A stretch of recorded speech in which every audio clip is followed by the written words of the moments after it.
Good evening, C3 parents. I'm your coach, Karien Pitout, and welcome to this exciting conversation. We are going to talk about the Bible and parenting. This is our first installment. Parenting and biblical Christian parenting and all of that is actually such a big topic.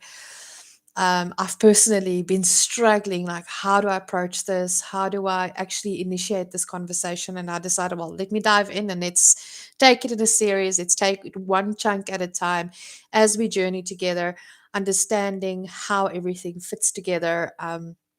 And understanding the biblical concepts and all of that. So if you're watching this on replay, please type in hashtag replay. If you disagree with me, you're welcome to say it in the comments. If you agree with me, note it in the comments. As always, please just hit that like button as well. It helps out this channel. It helps the algorithm of YouTube to get the video out there. And I'd really like to reach more and more and more parents, especially regarding this almost extremely sensitive conversation. Two of the most personal aspects of any home or any person's life would be the religious perspective and their children. And when we combine the two, we get into a bit of a difficult, truly a difficult conversation, like truly uncomfortable conversations, especially if we don't agree on certain principles and understanding of things and just how everything can get put together. So you're welcome to drop your comments or your questions while I'm talking in the comment section. I'll gladly get to you. If not during the live, I will get to you during after the live. Let's dive right in. Let me just relax. All right. So I'm going to start with the New Testament. Yes, it's the fluffy side of the Bible, so to speak. But there's certain nuances extremely important to pick up in the New Testament, and you cannot look at Old Testament perspectives, sayings, way of approaching things if we don't look at it through the lens of the New Testament.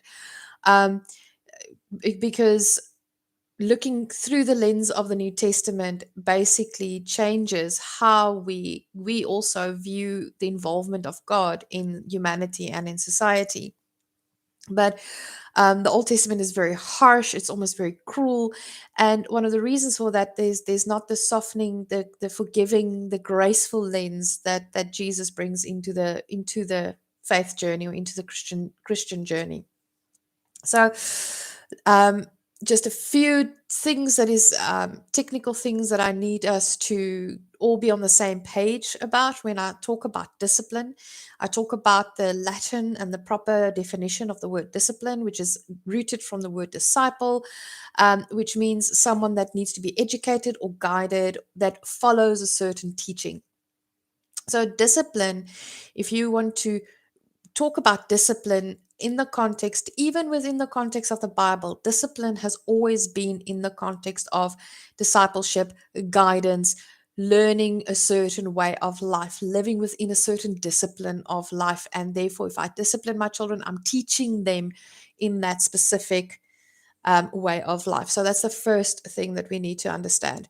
Second thing is that when I do talk about the overarching heart of God and the overarching understanding, the perspective is that even though the Bible was compiled 2000 years ago, you can go and look at that there is even a evolution of understanding of God throughout the Bible, and after Christ as well. There's this understanding, a better knowing, and a better knowledge, and you actually see how the writers and how the Israelites and the Jews and then the Gentiles actually start engaging with God. Every now and again, it shifts. There's a change of their understanding of God. God stays constant, but the human experience of understanding God changes as we gain more knowledge. That is why, even though the Bible says the earth is flat and on four pillars, um, we understand from a science perspective that obviously that was that contextual understanding of the world and of God at that particular point in time. It does not mean that the earth is flat. It's still actually around. The science has proven, and we know that the earth is round. So that is an extremely important concept to grasp, but there is a growth, which means 2000 years ago, the Bible was compiled. It was more than 2000 years ago, compiled, was put together. And, but our understanding of the world and our understanding of God and our relationship with God didn't just stop right there 2000 years ago. It continues daily, it continues growing. Our knowledge of how the world is put together grows with a better understanding, and that is why for once for uh, I'm so excited that I actually stumble over my own words. That is why science and faith actually is not in competition with each other. It is actually in conversation with each other. That science proves um, almost a fingerprint of God in how life lives, and you cannot separate the two from each other. So that is my perspective. I've truly believe in the faith that I have. And please also note, as a disclaimer, now like 6 minutes in, here's a disclaimer. Um, I am of Christian faith, which means I cannot have this conversation about Muslim or Hindu or any other religion and parenting, because I haven't lived that experience. I don't know enough. So please understand that this is specifically in conversation with the Christian understanding of the Bible and our journey as parents with a Christian background and Christian perspective and Christian teachings towards our kids. So that is an important part of this conversation, and it's a pity I only remembered to do it now. Anyway, so let's finally dive into the conversation. All right, so if we go and look just at Jesus, they'd like the first four books of the New Testament, just Jesus. Jesus, for the Christian faith, is the one that makes basically everything whole again, resets our relationship with us and God, and is supposed to overflow into our relationships with those around us. And Jesus is held as the innocent lamb, the one that is completely and utterly without fault. No mistakes made in how and what he did, but also the one that came to restore and bring equity and equality back into the conversation of humanity. Before Jesus, we had the whole fall, we had the whole inequality, the dips and flips that happened. So we have that as part of the conversation. But then we also have, when Jesus came in, he started resetting things back into its kingdom, bring the kingdom of God onto earth perspective. We often say the Our Father prayer, but do we truly comprehend that when we ask that God's kingdom come on earth as it is in heaven, we need to look at how Jesus made everybody equal again. That means man, woman, and children. And you see it in how he disciplines his disciple. He sets the example. Even though he was the friend of the disciples, the brother of the disciples, and the Son of God, um, his whole approach was, I'm in conversation with you. When the disciples did not understand something or when they overstepped a boundary, Jesus never, ever lost his cool. Yes, no, he did get snarky in a sense with them.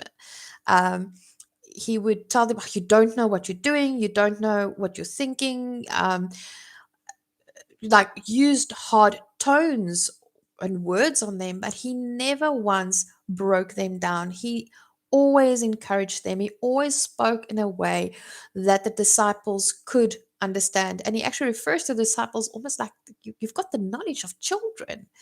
Um, and that's why he speaks in parables, even with adults. He speaks in parables. So it's tangible, it's something that they understand, it's something that they can grasp onto. So the example of discipline that Jesus shows is one of gentleness, one of verbal correction, one of continuous engagement, continuous conversations.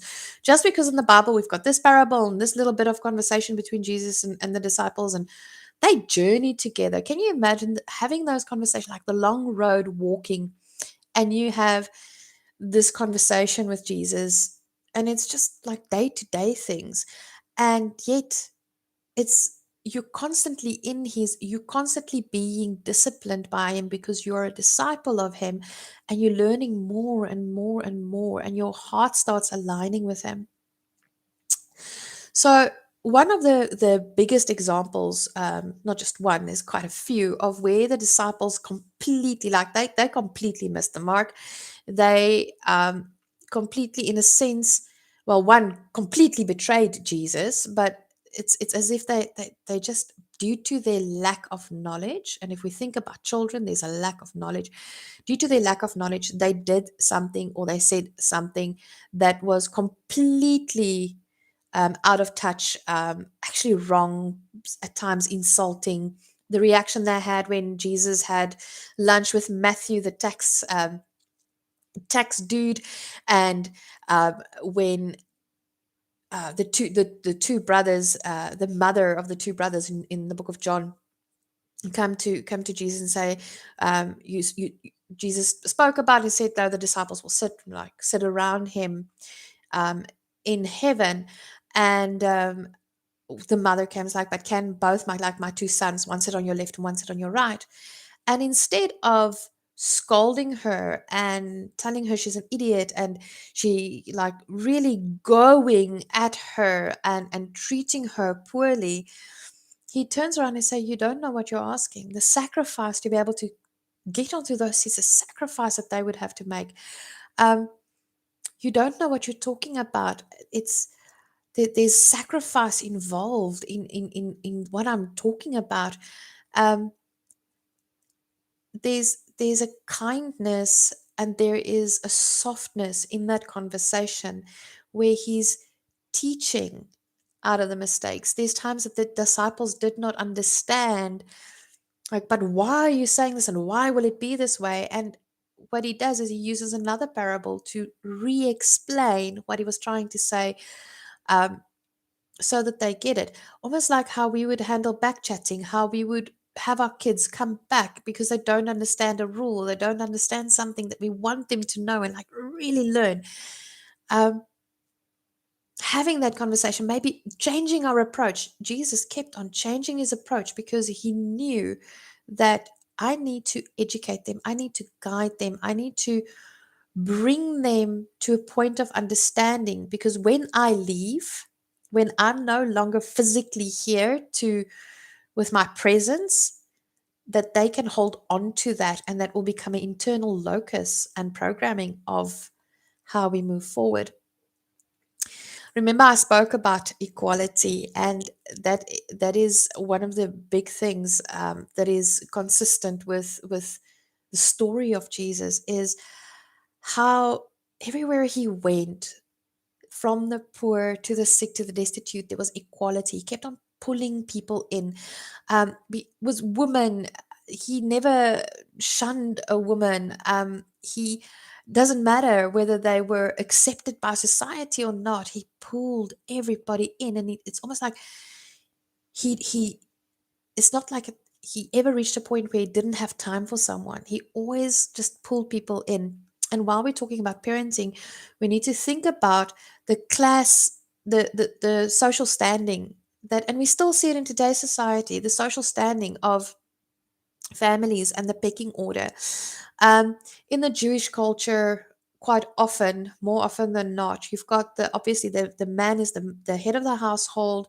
In actual fact, in the temple situation, if there's less than 10 men at the gathering at the synagogue, there will be no temple at that particular time. There could be 100 women, but if there's less than 10 men, sorry, we're not doing this.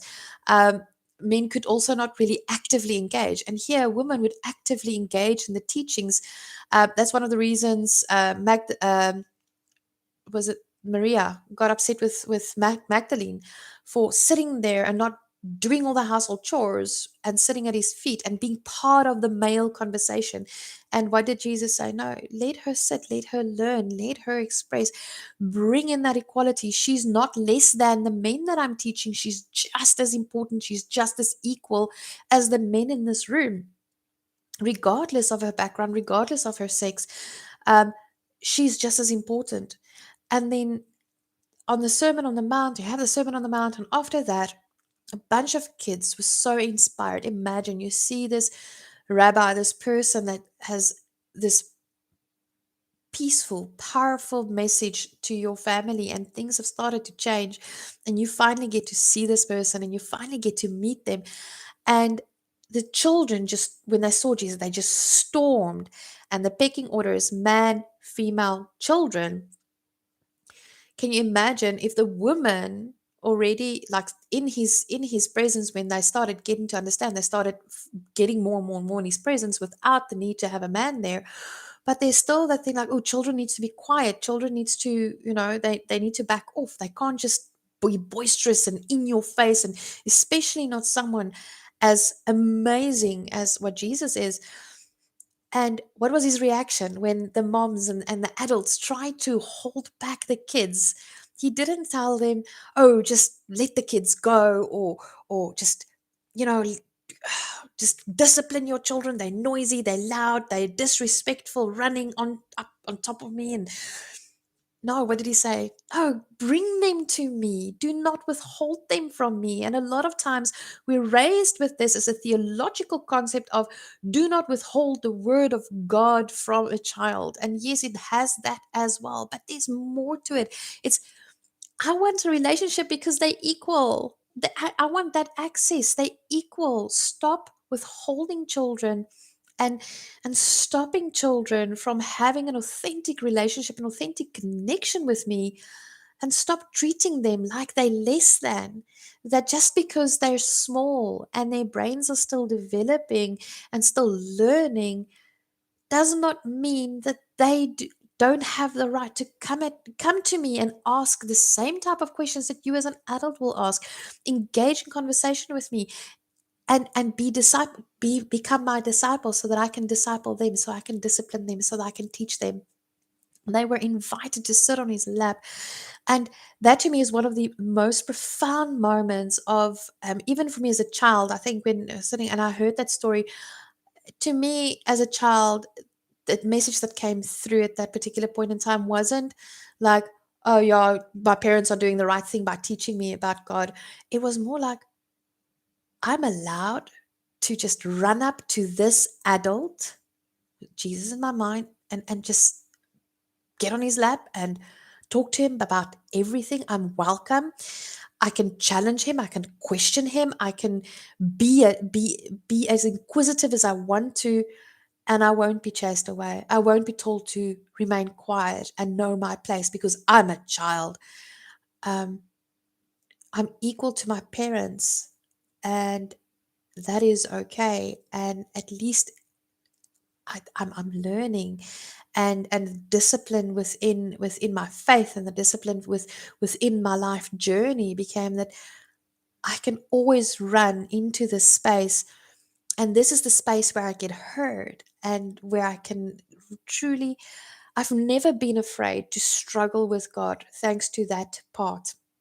And now I get so excited that I completely go into my own faith journey instead of focusing on the conversation regarding parenting and God in the New Testament. But basically, what it tells us is that Jesus started bringing children back to equality.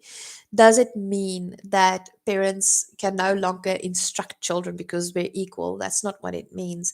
It just means that within your human value, your humanity, your human rights, if I have to use the more popular or latest terms, your humanity is equal to the humanity of an adult. A child's humanity is equal to the value of an adult, which means if something is not allowed to be done towards an adult, surely you cannot do it to a child. And to take it one step further, If we still want to hold on to the idea that because a child's brain is still developing, they're lesser than an adult, Jesus also said, remember what you've done to the least of these.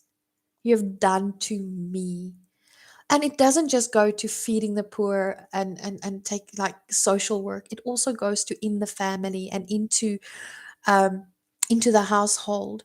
There's the parable that he tells about the wicked woman with the crumbs from the table, and where she would feed other people proper food but neglect her kids, treating them as less than, and how harmful and actually how horrified God's heart is about the fact that children are in general just being treated in such a way that they are being treated as less than, that for some other reason humans view children, or adults view children, as less human than what God views them. God views children as equally human to adults. That is why kids are welcome to sit on his lap. And that is why discipleship and discipline walks hand in hand. And Jesus never smacked a disciple. Even when Peter betrayed him 3 times over at the cross, when Jesus came back, if I'm a human being, and sometimes I've got a petty sense of wanting to do things, and um, I would not have come back and told Peter, "You're the rock that I want to build my church on." I would have come back with the wrath, that all the wrath I can muster, to get Peter back, almost like that kind of thing, um, where if you go and look at all the betrayals and things that Jesus have suffered, never once did he strike out at the disciples. He heals the guard that comes to arrest him after Peter chopped off his ear.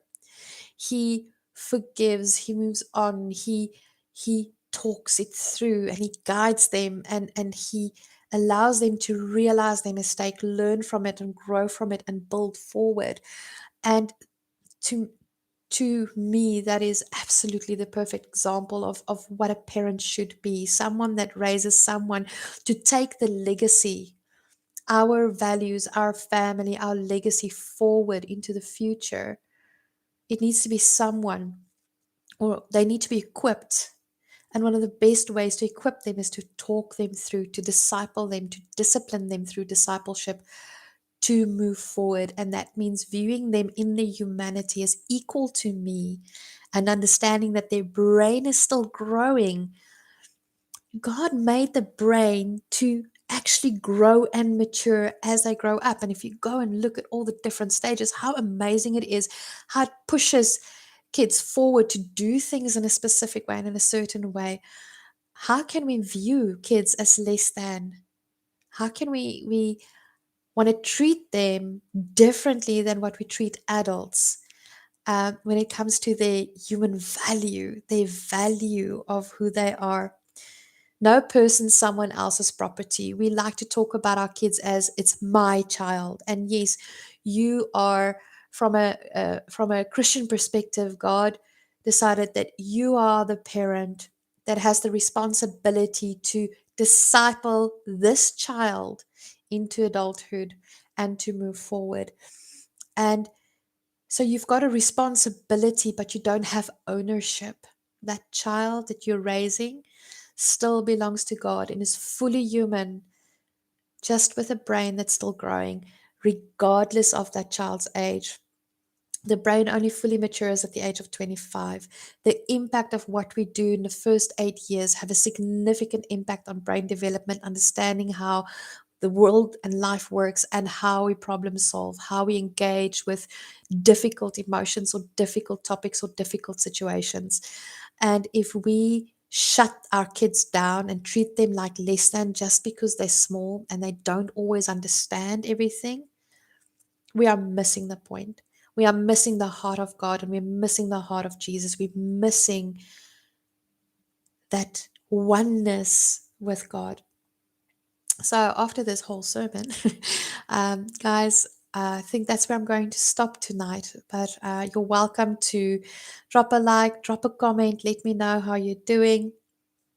And please understand that we are going to journey through this, and we're going to have this conversation, because I think one of the biggest challenges is we're raised so often to keep on doing what our forefathers did, like our fathers, mothers and fathers did, and what our grandparents did, and we keep on repeating the cycle, but society keeps on breaking down more and more. And there's a reason for that. And part of that is we need to start approaching how we parent differently. We need to stop treating children as if they are less than us just because they're small and just because they're still learning. So, guys, please stay safe. I'll see you guys in 2 weeks' time again. As you can see, the background is busy getting there, slowly but surely putting stuff in and deciding what I want to do. And we might soon again move soon again. Life is a joy. Life is quite busy, um, and lots of love from this side. And I hope to see you guys soon again. Cheers.